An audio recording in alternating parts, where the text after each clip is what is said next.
Hi everyone, मैं हूं जय।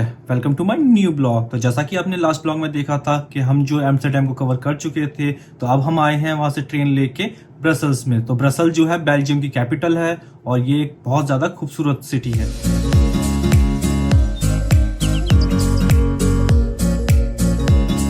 तो ब्रसल्स पहुंचने के बाद में जो सबसे पहले चीज़ मैंने नोटिस की वो है यहाँ पे क्लियर इंस्ट्रक्शन। तो यहाँ पर जब मैं यहाँ की ट्रेन स्टेशन पे पहुंचा था तो वहाँ पे सारे इंस्ट्रक्शन क्लियर थे कि किधर से एग्जिट है और कहाँ निकलोगे। तो ये सारी चीज़ें ना काफ़ी आपका एक्सपीरियंस काफ़ी अच्छा करती हैं।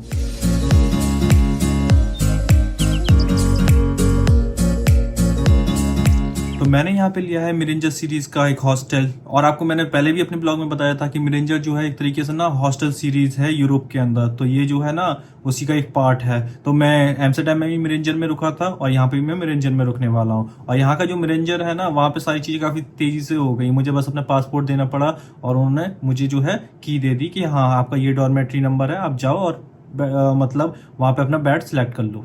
तो यूरोप में क्या होता है, जो प्राइवेट रूम होते हैं या होटल्स होते हैं वो काफ़ी ज़्यादा होते हैं एक्सपेंसिव। तो यहाँ पर जब भी आप आ रहे हो ना तो आपको लेना पड़ता है एक शेयर्ड डॉर्मेट्री रूम। तो इसमें क्या होता है कि बंक बेड होते हैं और उसमें से आप किसी एक बंक बेड को चुन सकते हो। तो इस मिरेंजर हॉस्टल में मैंने रुकने के लिए दिए हैं 3000 पर नाइट, जो कि एक रीजनेबल अमाउंट है क्योंकि मैंने इसके अलावा और जो हॉस्टल देखे थे वहाँ पे काफ़ी ज़्यादा प्राइस था। और एज पर दी जो होता है ना एमिनिटीज़ के हिसाब से ये काफ़ी अच्छा प्राइस में आ रहा है।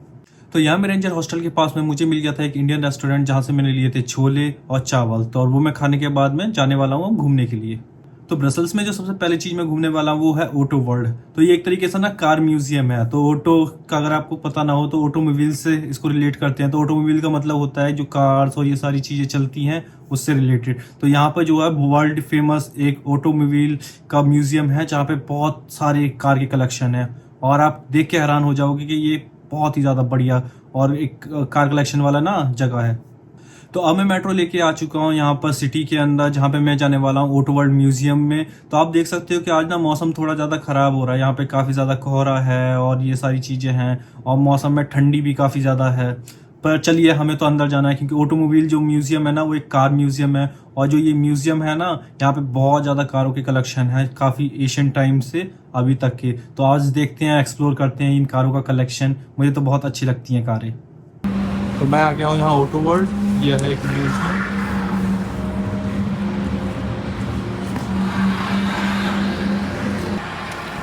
तो कार्ड मिला है टिकट गाड़ियाँ देखने के लिए।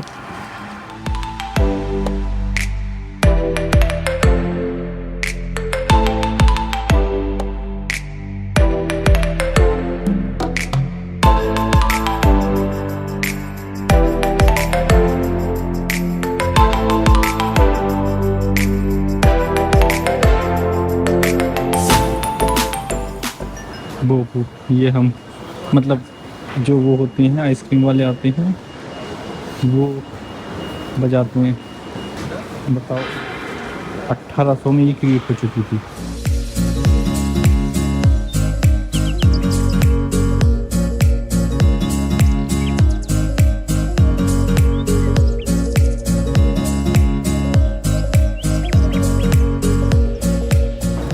ये देखो ये हैंडल वाली चीज़ अभी भी है काफ़ी जगहों पर।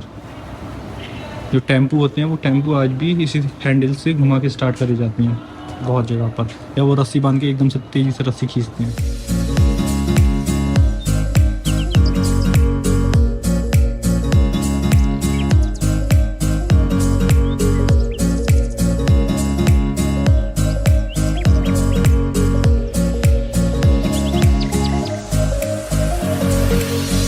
तो मुझे अभी भी पता चला ये जो कार है सिल्वर गोल्ड बहुत ही ज़्यादा फेमस है। कि मैंने ऐसी वीडियो निकाली थी बट अब अच्छे से वीडियो ले रहा हूँ।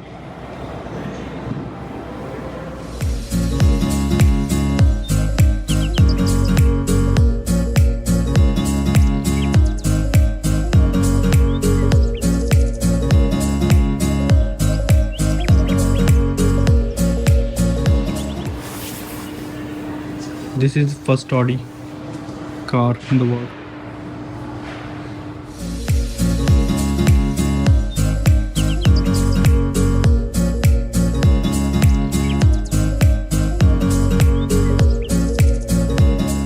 This is all early bikes are just cycle जुगाड़. All these are all these cars were used in the World War II. 1976. So modern, right? Eight.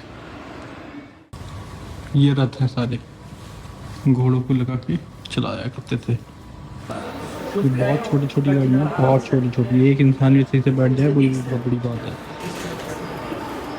मुझको लग रहा है कि बहुत बड़ी होगी, नहीं है। इसके बाद मुझे यहाँ पे देखने को मिली है यहाँ पे एक सफ़ेद सुपर स्पोर्ट कार, जो कि आप भी देख सकते हो। और इसके अलावा देखो, आप खुद ही देख पा रहे हो यहाँ पे कितनी बड़ी बड़ी कार हैं और कितनी महंगी महंगी कार है।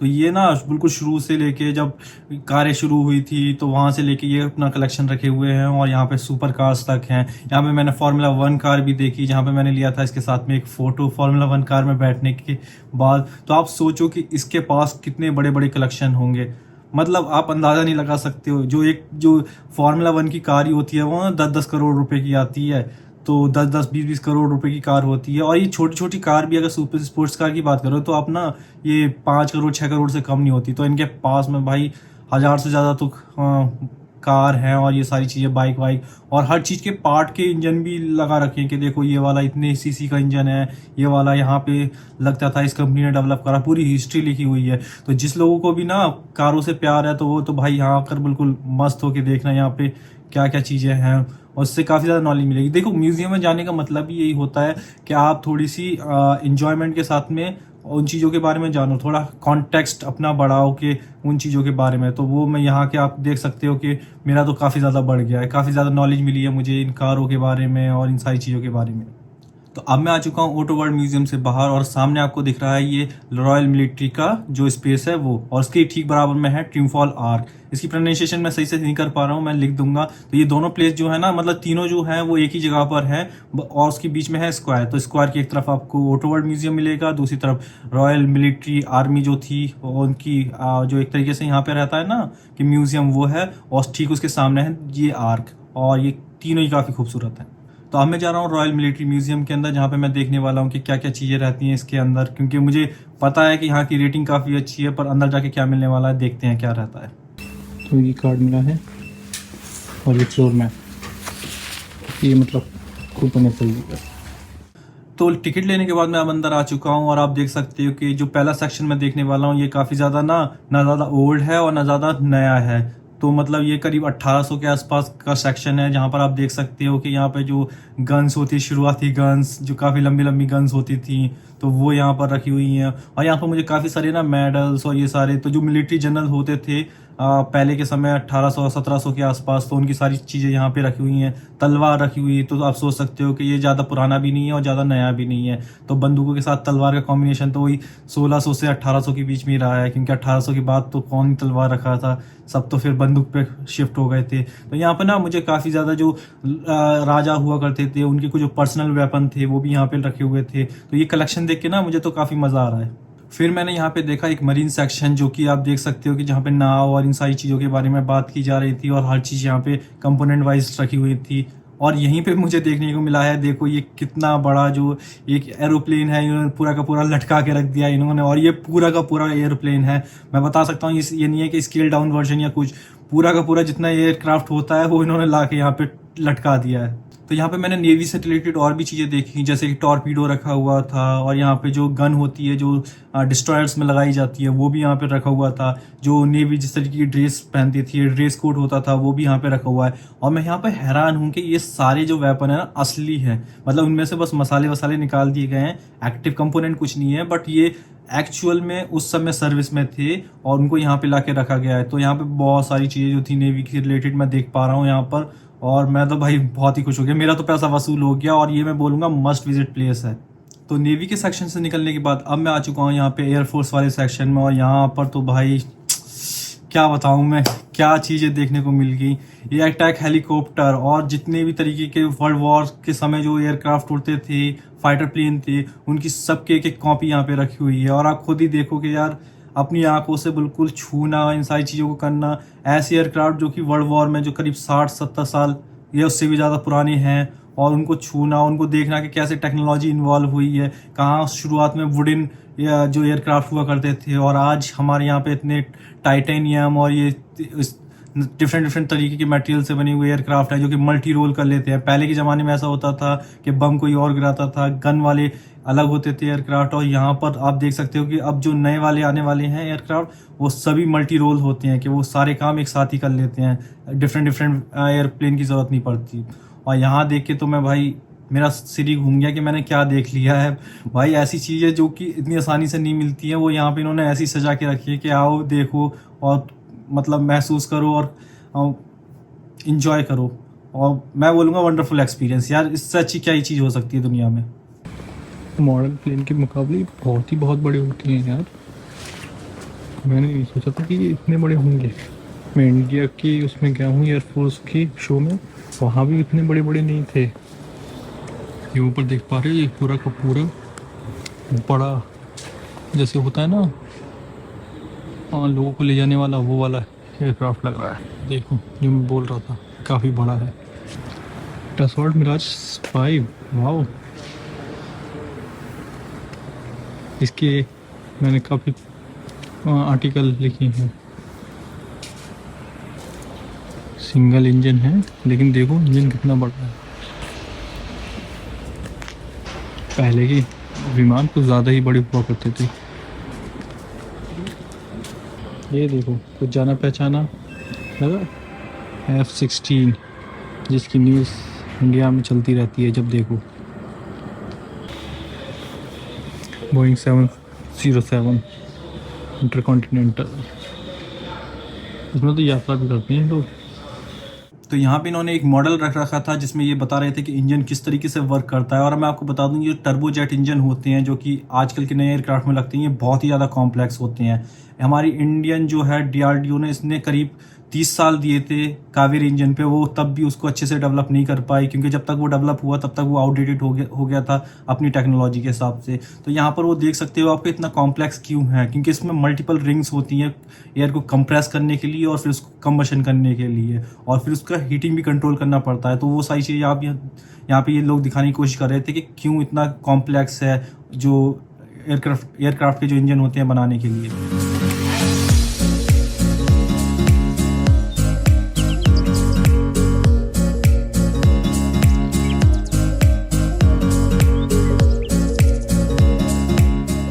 इसके बाद में मैंने देखा यहाँ पे एक लॉजिस्टिक विमान जिसमें क्या होता था कि लोग जो आर्मी पर्सन होते हैं अगर उनको ऊपर से ड्रॉप करना होता है तो उसमें जाके अंदर वो बैठते हैं, और बैठने के बाद में क्या होता है कि या तो दो चीज़ें कर सकते हैं। एक तो रिकग्निशन, मतलब कि स्पाई, ऊपर जाके किसी देश के ऊपर से आप उस पर स्पाई कर सकते हो, या फिर अगर आपको उतरना है तो लॉजिस्टिकली किसी चीज़ को नीचे गिरा सकते हो, या फिर जो होते हैं आर्मी के पर्सन या पैरामिलिट्री फोर्स के वो ऊपर से कूदते हैं।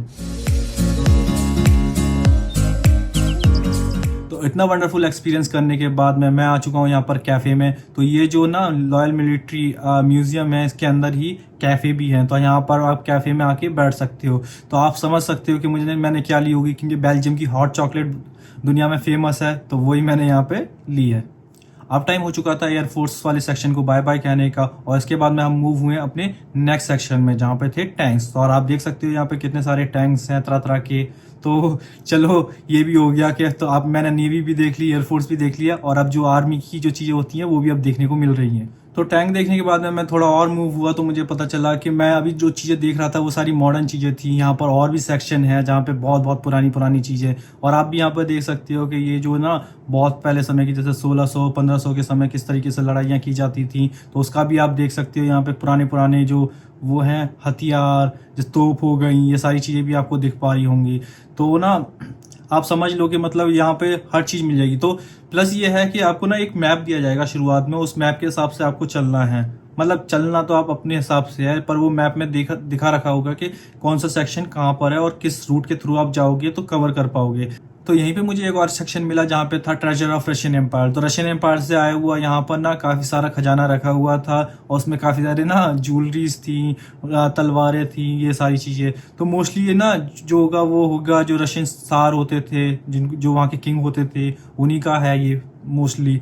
बट ये होता था कि पहले के समय लेके आ जाते थे फोर्सफुली या कई बार मांग कर, तो वो यहीं पर इस तरीके से इन्हें यहाँ पर रख रखा है। और मैं बता सकता हूँ ये कलेक्शन काफ़ी अच्छा था। यहाँ पर काफ़ी सारी चीज़ें मुझे देखने को मिली जो कि ज्वेलरी वाइज काफ़ी सुंदर लग रही थी।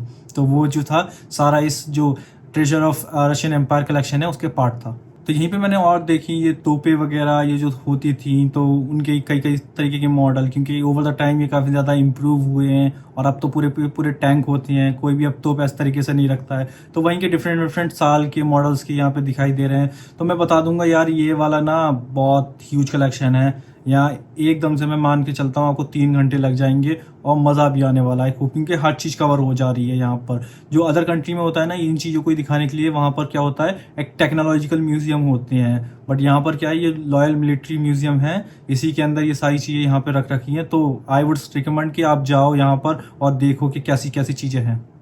तो इसी म्यूजियम के अंदर थी एक वेंडिंग मशीन जहाँ से मैंने ली है कोक, क्योंकि मुझे लग रही थी बहुत ज़्यादा प्यास।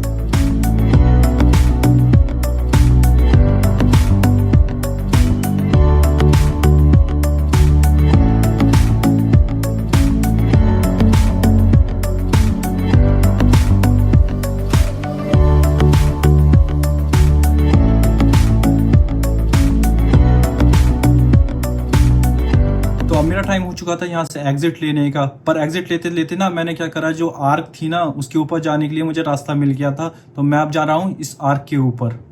इस आर्क में ऊपर चढ़ने के बाद में यहाँ पर भी एक रूम है जहाँ पे थोड़ी सी ना ये मिलिट्री वाली चीज़ें दिखाई गई हैं पुराने ज़माने की। पर मेरा जो एम है वो है सबसे ऊपर जाने का और वहाँ से पैरानॉमिक व्यू लेने का। तो ये है पैरानोमा व्यू प्लेस, देख सकते हो एयरक्राफ्ट का बगीचा, फोटो।